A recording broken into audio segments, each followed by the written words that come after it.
আজকে আমরা নাইম শেখের ব্যাটিং দেখে অনেকেই অনেকভাবে ট্রোল করতেছি, অনেক কিছু মতামত করতেছি। তো এটা নিয়ে আপনার কি মতামত এবং আপনাদের কি মতামত দেখেন মিলে কিনা আমি বলি। তো কিন্তু নাইম শেখের কিছু ইতিবাচক ভালো দিক আপনাদের বলে রাখি। নাইম শেখ, আমি ন্যাশনাল টিমের কথা বলবো না, কারণ ন্যাশনাল টিমে সে বরাবরই খারাপ পারফরমেন্স করে। এক ম্যাচ ভালো খেলে পরের ম্যাচ খারাপ খেলে। তো কিন্তু সে ঘরোয়া লিগগুলোতে ভালোই ব্যাটিং করে, স্ট্রাইক রেট করে গেছে। বিপিএলও কিন্তু সে সর্বোচ্চ ছক্কারও মালিক ছিল কোনো এই গ্রুপ পর্বে।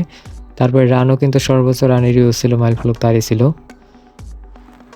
কিন্তু দুর্ভাগ্যবশত তার টিমে ওরকম ভালো কোনো ব্যাটার ছিল না সে ছাড়া, তার জন্য তার প্রত্যেকটা ম্যাচ হারতে হয়েছে। যা কোটা বাদ দিই, কিন্তু আজকেও এখনও যে করা ম্যাচ হয়েছে নাইম শেখ কিন্তু সর্বোচ্চ রান সংগ্রাহক তার টিমের মধ্যে, এর মধ্যে, তো এনসিএল এর মধ্যে। তো একেবারে খারাপ না কিন্তু। তো আজকে যে স্ট্রাইটে ব্যাটিং করছে তার টিমের যে পারফরমেন্স খুবই বাজে আসছিল।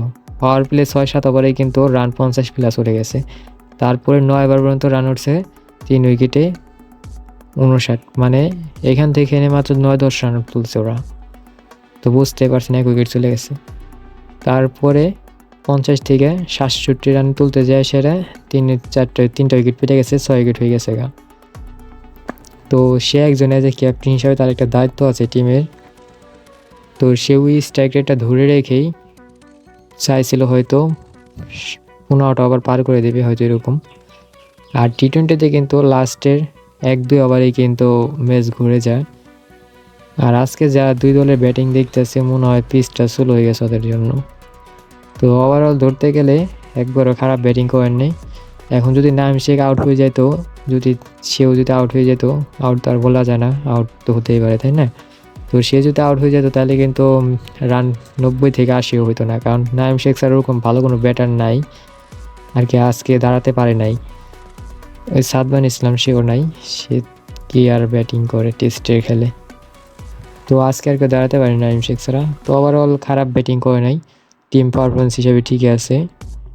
এবং খুলনাও যে খুব ভালো ব্যাটিং করতেছে এরকমও না, তাদের কিন্তু উইকেট ঝরে ঝরে পড়তেছে। তো ওভারঅল যারা খেলা দেখে নাই, তারা খেলা না দেখে ট্রোল করবে, এটাই স্বাভাবিক।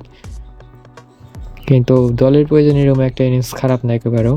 হয়তো দুর্ভাগ্যবশত আউট হয়ে গেছে মুস্তাফিজের বলে।